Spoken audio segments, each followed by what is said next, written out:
welcome to another episode of Team Hurricane Rules the World. Is that what we're calling it now? It's Returns. Oh, Returns. Team Hurricane Returns. I'm calling this one the Thanksgiving Break Edition. Okay. TH those are the first two letters of Thanksgiving. So Obviously we had to do a Team Hurricane to a Thanksgiving special. Yeah, to remark upon it. This should be, here's the thing about Thanksgiving is it's sort of just, it's the bridge holiday between Halloween and Christmas, right? Like all it really is a stepping stone to Christmas. And as such, there's not a lot of great Thanksgiving related media. Like there's that one Charlie Brown Thanksgiving special, which is not one of the better Charlie Brown specials. I'm just going to put it out there. There are no great Thanksgiving horror movies. There's Thanksgiving, but anybody who tells you that's a good movie is a liar. And you shouldn't listen to them about anything. Especially that, but anything else. Their judgment is clouded. So what I'm saying is that this could be the great special. Yeah, this could be the perennial Thanksgiving media. When people are like, "Oh, I can't wait for Thanksgiving. I'm going to listen to Team Hurricane Thanksgiving Break Edition. It's going to be so fun. They're going to do the songs because I guess we're singing now." Their music numbers, sketches, guest stars. I think we have a Dean Martin hologram, which is more impressive to me because it's at my house. But I can't see shit. And neither can the audience because this is an audio podcast. So, in fact, Dean Martin's here now. Wave hello, everyone. He's waving hello. He's not on mic, so yeah, and like you can't hear him. What's that, Dean? No more alcohol. See, he doesn't even drink, but he's drunk. Claw over there. I'm drinking a White Claw, and he wants one. I can tell.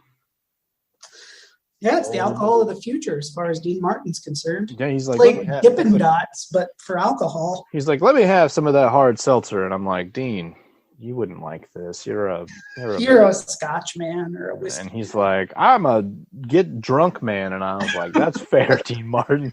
Holographic Dean Martin and I have become fast friends, to be honest with you. He's like, listen, the Pilgrims and the Native Americans came together with what they had to get a meal done.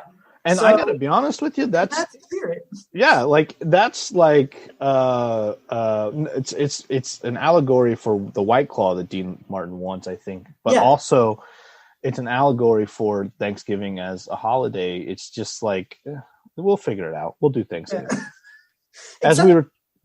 Oh, go ahead. No, you got it. I was just gonna say, except for like people prepare for this holiday it's the storming of Normandy. They cook for days. And the food, I mean, no offense, it's not the preparation, it's the food itself is never very good. It's not. We were talking about that a little bit, right? Like we were talking about how it's just not great. Like we don't really, neither of us are like super into it. I know a lot of people are. I'm not saying that like they're wrong, but like you and I just, I like turkey. It's cool. I don't get to eat turkey a lot, so like I'm into that. But other than that, I like it when it's done well. But turkey's a really hard meat, I think, to do well without it getting like super dry or something. Turkey, the enigma of meats. Have I seen what? Those videos where fire departments are warning people about like frying turkeys. Yeah, but have you ever had a fried turkey?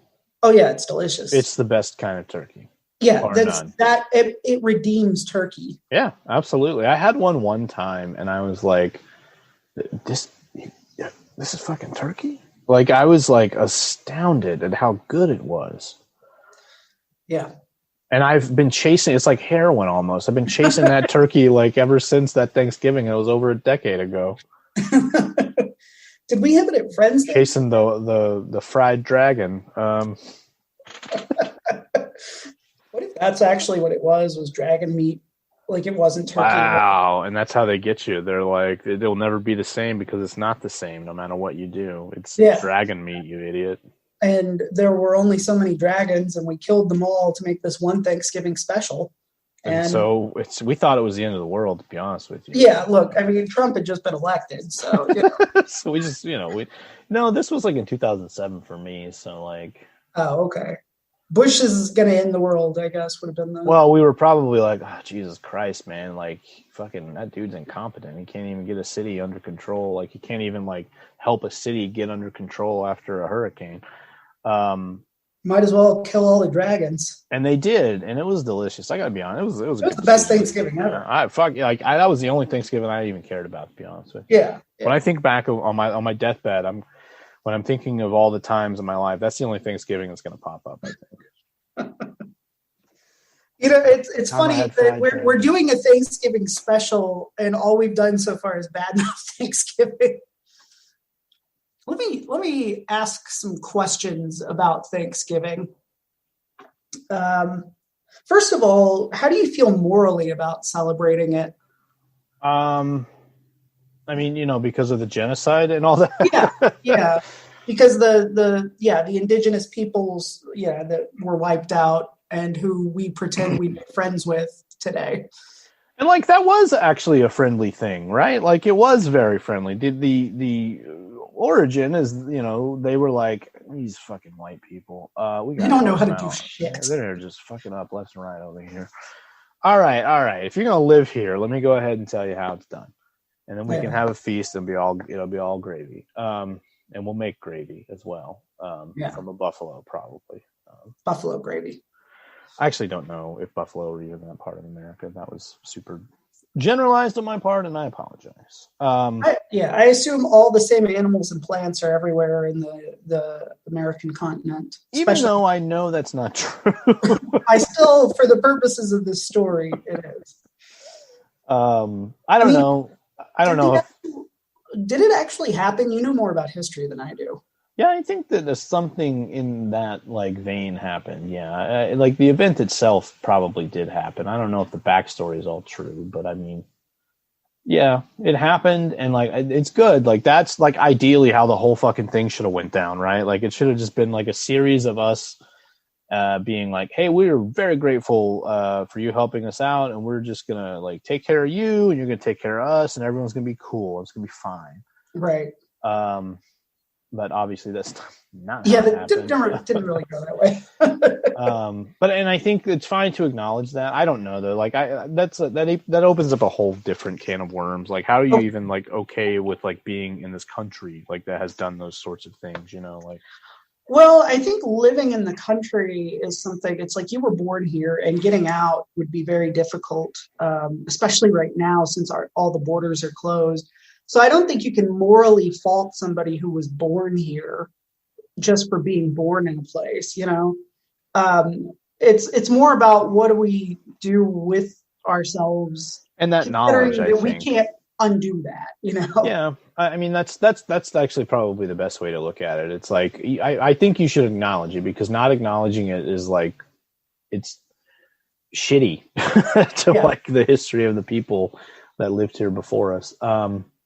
So I don't know. I don't really like Thanksgiving. So like for me, it's not, I don't ever really think about that. It's like hardly the thing I think about. It almost feels like it's turned into like a family oriented holiday based on a folklore. Even though I know that happened, but like what we've like told ourselves over the years is this myth, or at least grew from a thing to become this mythical, like, well, let's celebrate we're not celebrating that today. We're celebrating like, family and like friends and like being with people that you love. Like, I mean, it's actually a really fun holiday for me. I just hate the food. So what do you like about the holiday? You like the family? Yeah, I like, well, and not even the family, like, because there have been Thanksgivings where I haven't been with my family, and I've or other people's families, or with friends. And like, I think it is like a way to get together with people you love, and regardless of, how you are related to them, or, whatever your friendship is, it's a way to get together and just celebrate that. And I think that's like what I like about Thanksgiving. I just wish the food were better. Yeah. Yeah. I like burgers, man. Give me some fucking Thanksgiving burgers, like, or just, like something, make some at home, something wild, like something cool and good. Like I like turkey, but like, it's just Sweet potato casserole is gross. Yeah, that's sweet potato. Anything is gross. If you like sweet potatoes, I ain't fucking with you. That is. I'm drawing a line in the sand, right? Hard line in the yam.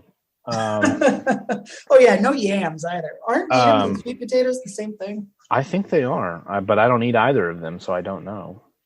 Someone write in and let us know, or text us. You got our numbers probably if you're listening to this show. So, yeah, in the spirit of the holiday. How offensive was that? It was very offensive. I'm so sorry.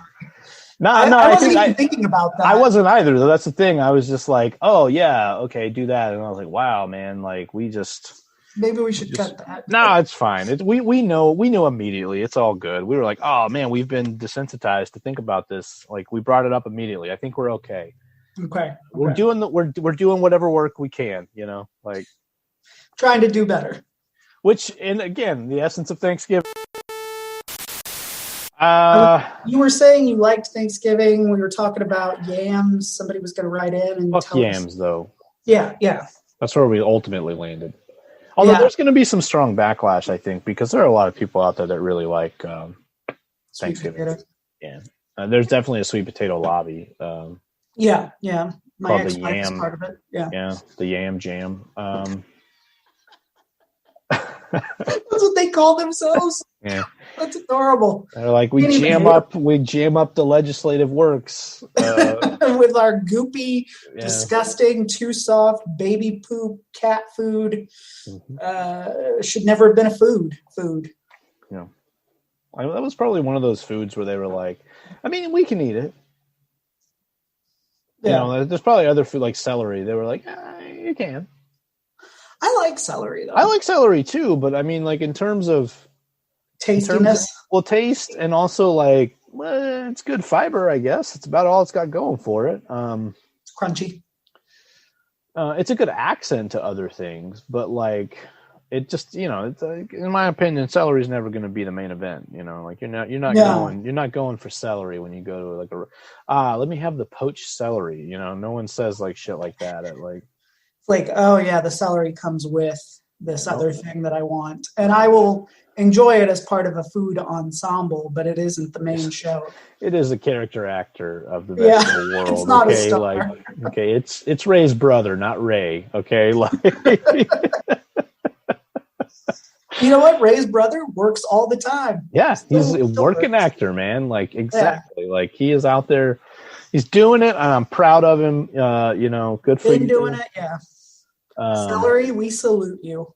God bless you on this holiday. I am right now very thankful for celery, and I just want to note that is our today's sponsor, Celery. American Celery Farmers. Yeah, they're proud of their product. We're proud of their product. Proud American. You know what I'm saying? Like it feels good to support a proud American institution. Yeah.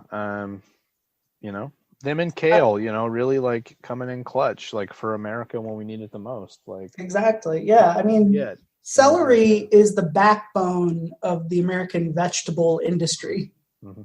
It's like the spinal fluid of it's essential, but like no one really gives it a lot of thought. Right, until it's a problem. Until it's snapped. And then it's like, oh goodness. Oh no. What a calamity we find ourselves in. If only we paid more attention to celery when we had a chance. Right. Because during the Great Depression, that was like a big deal. The celery bust of 32 was like the celery dust bowl when celery just wouldn't grow anymore. It was a really terrifying time to be in the country, to be honest with you. Yeah. I mean, what were we going to do without celery? There are a lot of